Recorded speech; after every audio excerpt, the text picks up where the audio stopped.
लाला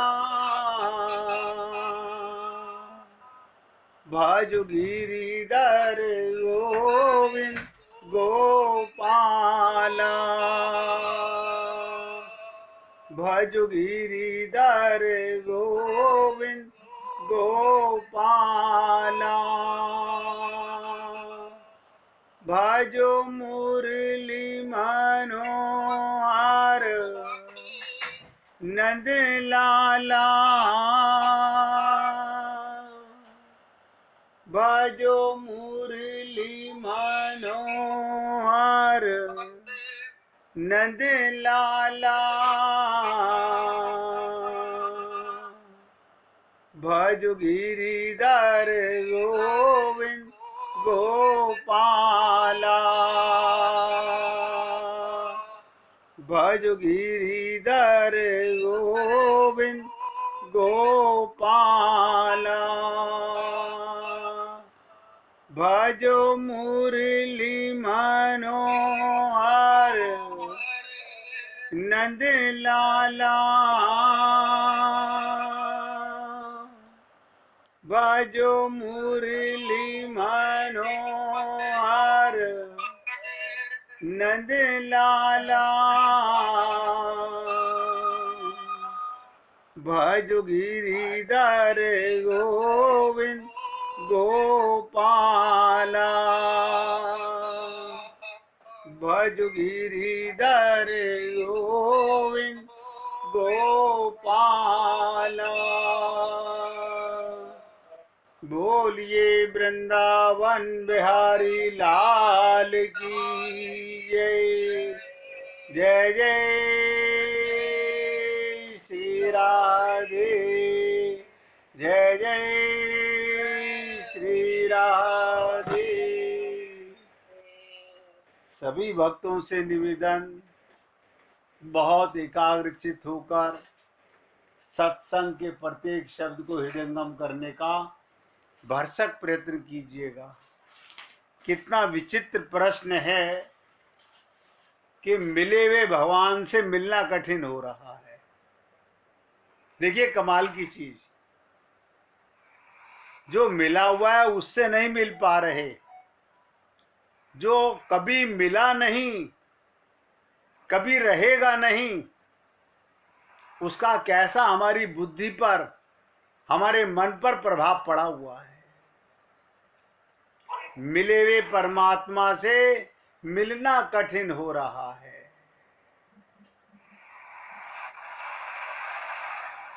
बहुत ताज्जुब की बात भी लगती है, लेकिन ताज्जुब इसलिए भी नहीं लगता कि हम अपने आप में महसूस करते हैं जब कि हम ही भगवान के अंश, भगवान सदा हमारे साथ, फिर सदा भगवान को हम अनुभव क्यों नहीं करते। हमारा ध्यान सदा माया पर क्यों बना रहता है। किसी भक्त ने पूछा कि भगवत प्राप्ति जब हो जाएगी तो हमें कैसे पता चलेगा।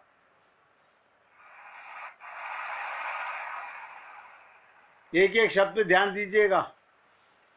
भगवत प्राप्ति होने का आपको कैसे पता चलेगा कि हाँ हमें भगवत प्राप्ति हो चुकी है।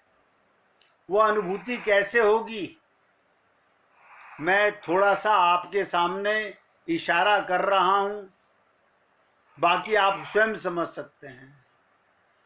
जब आपके मन में ना किसी से राग, ना किसी से द्वेष, ना कोई चिंता, ना कोई भय, ना कोई डर, हर पल अपने को आनंद में महसूस करने लगो।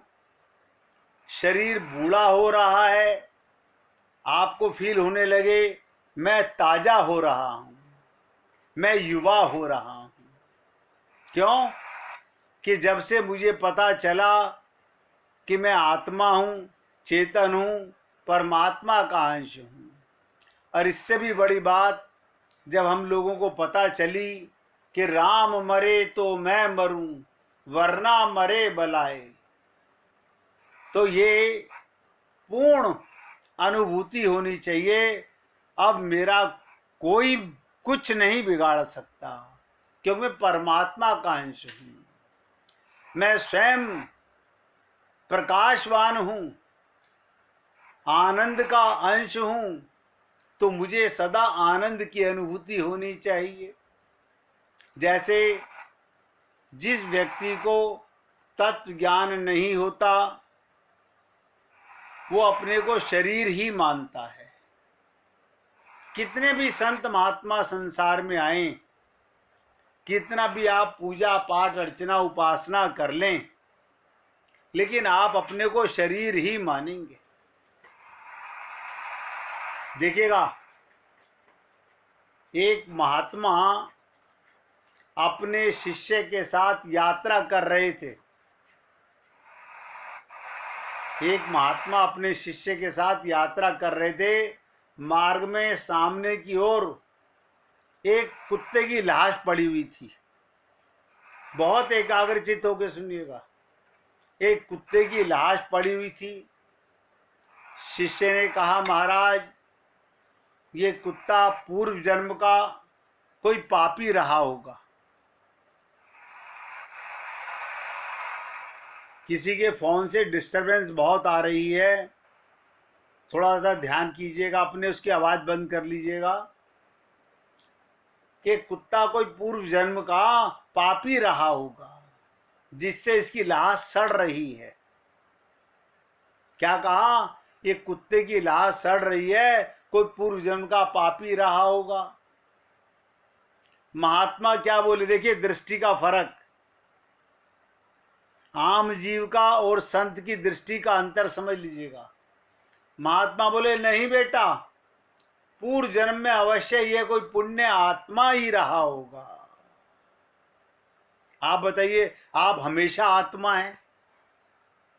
जब आप हमेशा आत्मा हैं, किसी शरीर में जाएं, आपकी ओरिजिनल पर्सनैलिटी तो कभी बदलती नहीं, शरीर बदलता है।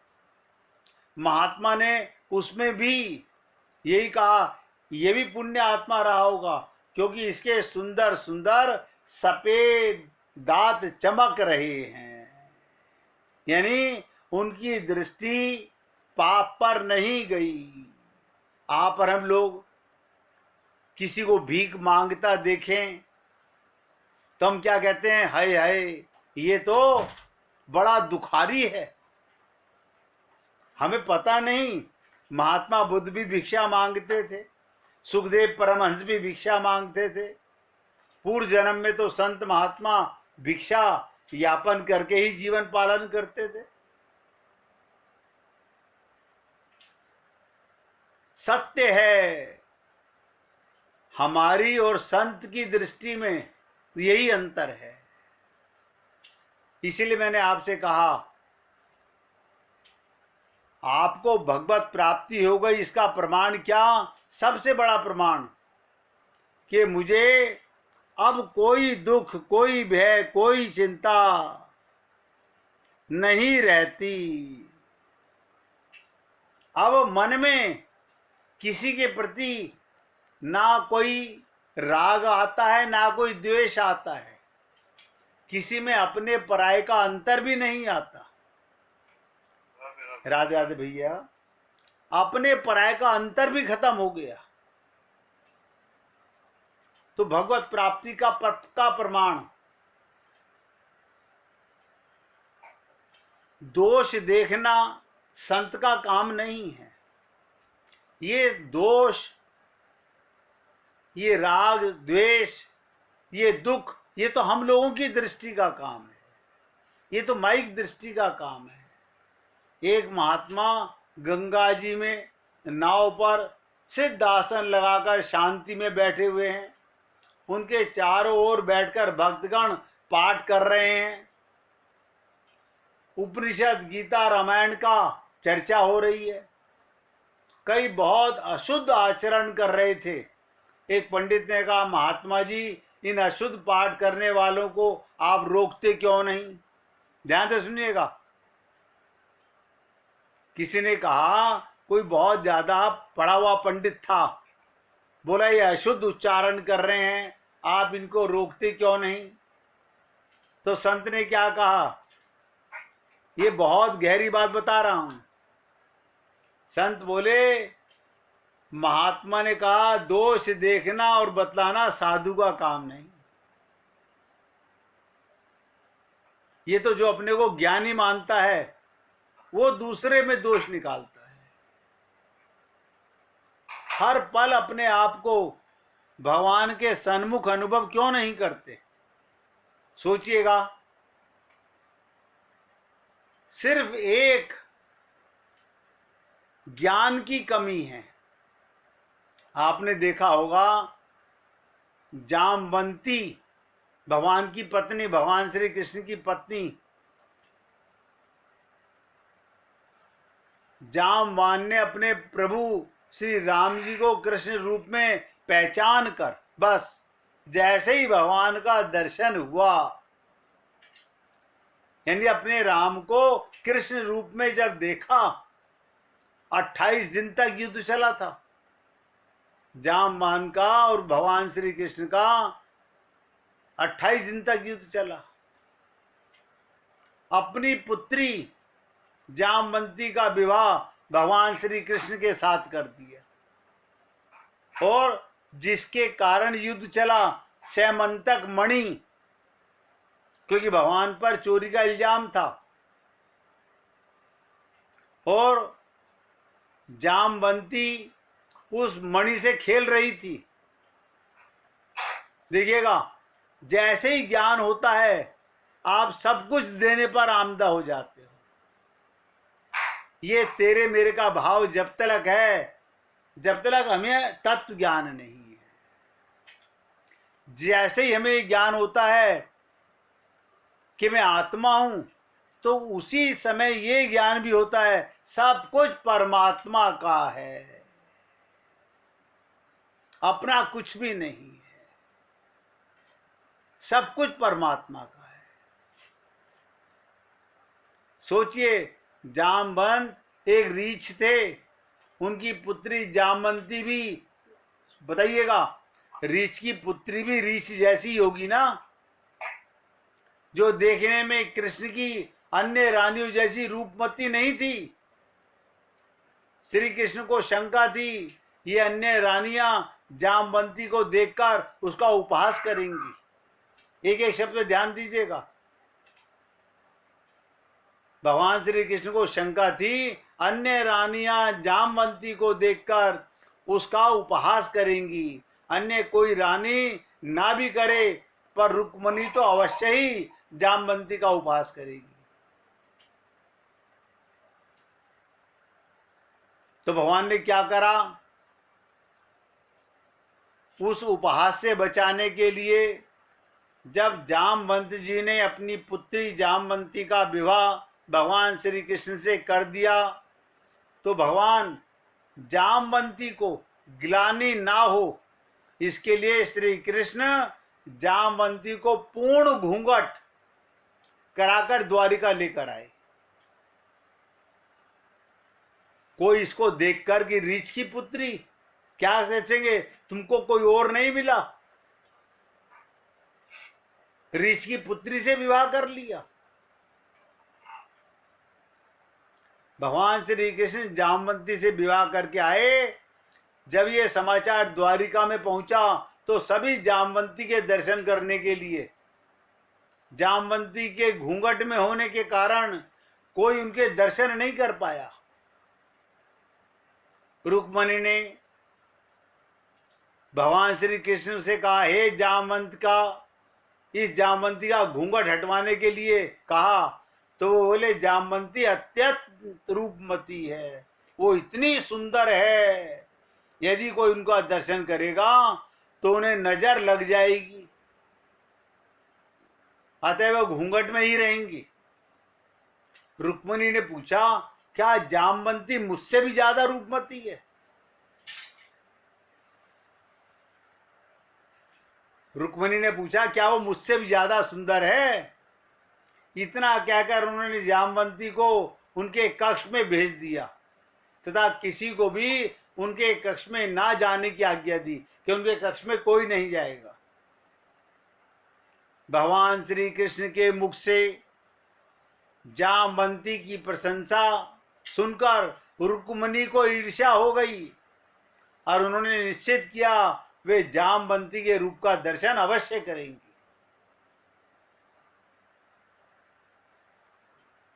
कैसे कोई अन्य रानी रुक्मिणी से भी अधिक रूपवान हो सकती है, जिसे श्री कृष्ण भी किसी को देखने नहीं दे रहे। इन्हीं विचारों के साथ रुक्मिणी जामवंती के कक्ष में जाने का अवसर तलाशने लगी। एक एक शब्द ध्यान दीजिएगा। जब भगवान श्री कृष्ण स्यमंतक मणि सत्यजीत को देने के लिए गए, सत्यजीत को जिन्होंने चोरी का इल्जाम लगाया था उसको देने के लिए गए, तो रुक्मिणी को मौका मिला, जामवंती के कक्ष में चली गई। रुक्मिणी को कक्ष में आया देख जामवंती ने अपना घूंघट खींच लिया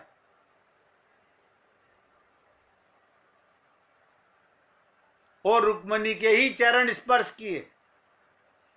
जामवंती ने रुक्मिणी के चरण छुए। जामवंती को घूंघट खींचते देख रुक्मिणी और जामवंती के रूप से और भी अधिक ईर्ष्या होगी और उसी ईर्ष्या में उन्होंने जामवंती के चरण स्पर्श करते ही अपनी ईर्ष्यापूर्ण आशीर्वाद दिया और क्या कहा, जामवंती तू भी रुक्मिणी जैसी हो जा। देखिए कमाल की बात कि मुझसे ज्यादा सुंदर ना रहे। भगवान श्री कृष्ण का ये बहुत सुंदर है कि तू भी रुक्मिणी जैसी हो जा। आशीर्वाद देने के साथ ही रुक्मिणी ने जामवंती का घूंघट हटा दिया। जामवंती का रूप देखकर रुक्मिणी अचंभित हो गई, क्योंकि तब तक उनका दिया गया जामवंती को आशीर्वाद फलीभूत हो गया, जामवंती के लिए वरदान बन चुका था। रुक्मिणी को जामवंती के अपने ही जैसे सुंदर रूप में दर्शन हुए और श्री कृष्ण की चली गई चाल काम कर गई। देखिएगा भगवान श्री कृष्ण ने जब जामवंत रीछ की पुत्री से विवाह किया तो सबकी बुद्धि काम करेगी, भाई रीछ की पुत्री पे कुछ तो बाल होंगे शरीर पे, लेकिन भगवान रूप नहीं देखते। ये आप और हम लोगों की सोच है।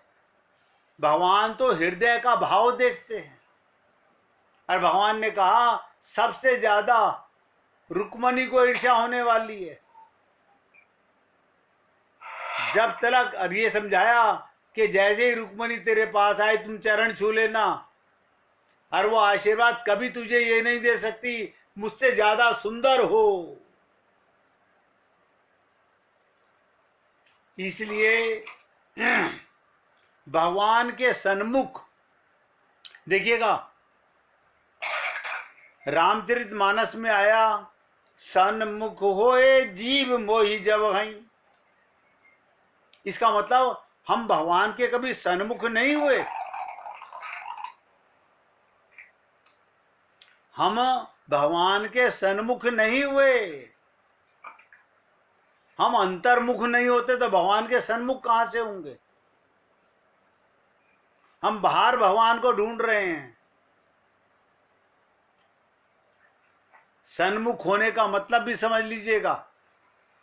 आज लगे हाथ ये भी एक आपके साथ में भेद मिटाने का प्रयत्न करूंगा। हम अपने इस रूप को, इस शरीर को मैं मान करके भगवान का दर्शन करना चाहेंगे, कभी भगवान नहीं मिलेंगे, हैं? कभी नहीं मिलेंगे। भगवान ने बहुत सरल शब्दों में तुलसीदास जी ने लिख दिया कि सन्मुख होए जीव मोहि जब हई। ये जीव शरीर बन के नहीं, स्त्री पुरुष बन के नहीं, ध्यान से सुनिएगा, आत्मा बन के मेरे सामने आएगा, अंतर्मुख होगा तो परमात्मा का साक्षात्कार होगा। आत्मा को परमात्मा का साक्षात्कार होता है। और हम शरीर से भगवान को देखने में लग रहे हैं, तो शरीर से क्या दिखेगा? मूर्तियों का ध्यान होगा, मूर्तियों के दर्शन होंगे। बहुत छोटी छोटी सी बातें हैं। बहुत संत महात्मा बोलते हैं, सन्मुख होए जीव मोहि जबहि। सन्मुख का मतलब क्या? जब ये मुझ जैसा बनकर आएगा, ये आईना बनकर के आएगा। अब बताइएगा, अगर आईने के सामने परमात्मा आएंगे तो परमात्मा नजर आएंगे, आईने के सामने ये सूरत नजर आएगी तो सूरत नजर आएगी। आईना झूठ नहीं बोलेगा। हमने कभी नहीं सोचा होगा अपने आज तक, हमने आज तक कभी नहीं सोचा होगा कि हम शुद्ध आईना कैसे बने।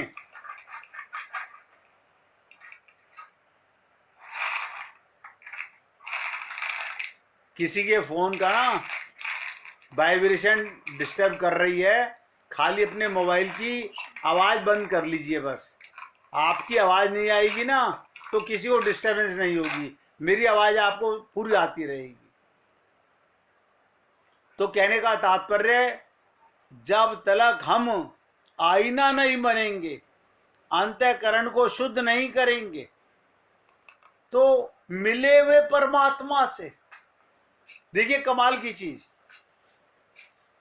इसी को कहते हैं मोहे सुन सुन आवत हासी, पानी में मीन प्यासी। कमाल हो गया। यानी देखो कितनी विचित्र चीज है। मैं अपने को पुरुष मान करके भगवान से मिलना चाहता हूं, वो स्त्री मान करके अपने को भगवान से मिलना चाहती है, कभी नहीं मिल सकते। आईना बन जाइए, अपनी मैं को हटा दीजिए। राम सुखदास जी बार बार कहते थे, मैं है तो हूं है, मैं के कारण हूं है। मैं हटेगा तो हूं हट जाएगा, है रह जाएगा। है का मतलब जैसा परमात्मा है वैसी आत्मा है, एक हो गए। आप बताइए, सागर और जल की एक बूंद, क्या अंतर है? कोई अंतर नहीं है। हम परमात्मा के अंश हैं। सूर्य और सूर्य की किरण, हम सूर्य की तो किरण हैं, हम आत्मा की तो किरण हैं, लेकिन हम लोग अपनी बुद्धि पर जोर नहीं डाल रहे। हम लोग श्लोक रट रहे हैं, रामचरितमानस रट रहे हैं। ठीक है, सबका अपना अपना बुद्धि का काम है, जिसको जैसे तसल्ली हो रही है। आप सोचिए, प्रभु के सन्मुख, क्या मतलब? क्या संभालने वाला तुम्हारी ओर निरंतर निहार नहीं रहा? सोच के देखिएगा, जो हमें संभाले हुए है, ऐसा पल एक नहीं आता कि हमें सांस ना आ रहा। कौन संभाल रहा है? हमने कभी एकाग्रचित होकर सोचा भी नहीं। सोचिएगा, हमने कभी ये सोचने का प्रयत्न नहीं किया कि कौन है जो मेरे एक एक सांस का हिसाब रखता है। सोचिएगा, इतना सोचते ही आंखों में आंसू आ जाएगा कि हे परमात्मा, हे परवरदिगार, 24 घंटे तुम मुझे देख रहे थे, अब मैंने कभी तुमको पहचाना नहीं, क्योंकि तुमने कभी अपने आप को जाना ही नहीं। मिले हुए भगवान से भी मिलना कठिन हो रहा है। अब सोचिएगा, क्या संभालने वाला तुम्हारी ओर निरंतर निहार नहीं रहा है?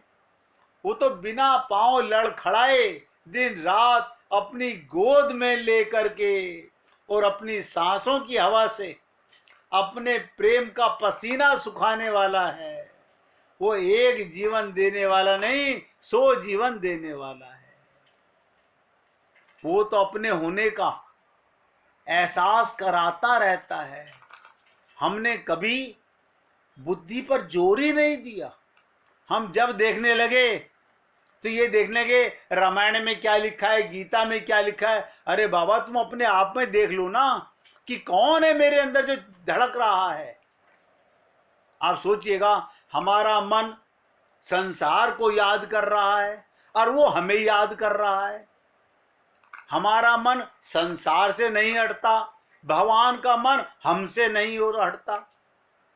और दूसरा तरीका बता रहा हूं, सन्मुख होने का मतलब क्या? जब मेरा मन और उसका मन एक हो जाए। ये एक मन कैसे हो जाएगा? मैं अपने मन को उसके मन में मिला दूं, अपने को उससे अलग ना महसूस करूं। मैं उसी का अंश हूं, उसको उसका हो करके तो देख सकता हूं।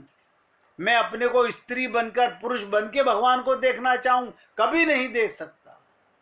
ये काया तो माया का अंश है, परमात्मा का साक्षात्कार नहीं कर सकती।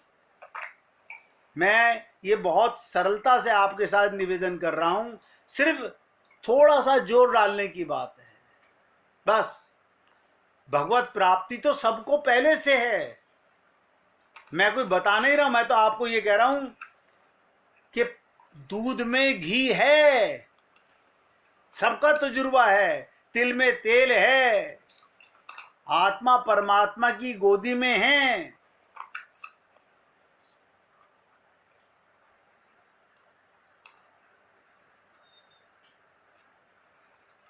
देखो, हम लोग जो जा चुके संसार से, जो जा चुके, या जो कल का दिन बीत गया वो बीत गया।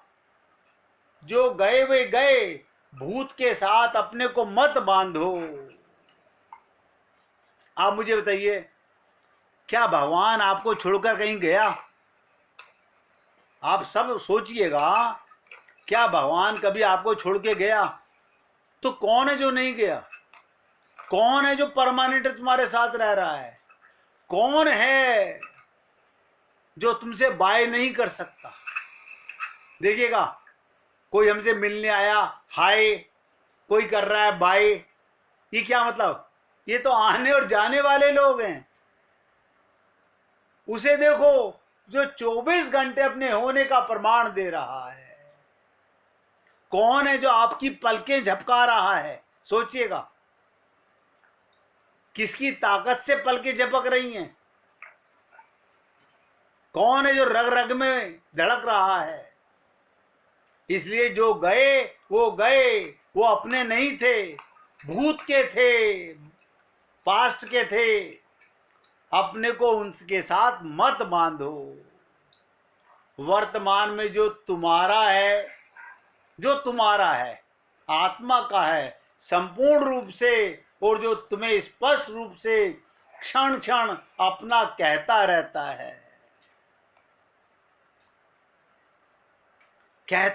है, उसके साथ अपने को बांध लो। देखिएगा, हम लोग मेरा संबंध, मेरे दादा परदादा, कहां बांध रहे हो? अरे, तेरा संबंध सदा से परमात्मा से था, परमात्मा से है और परमात्मा से ही रहेगा। ये वही लोग बांधते हैं जो अपने को शरीर मानते हैं। जब मैं आप लोगों से निवेदन करता हूं, हे पुण्य आत्माओं, अपने को शरीर मत मानो। अब 1 मिनट कीर्तन कीजिए, हम भी भूल गए बात करते करते।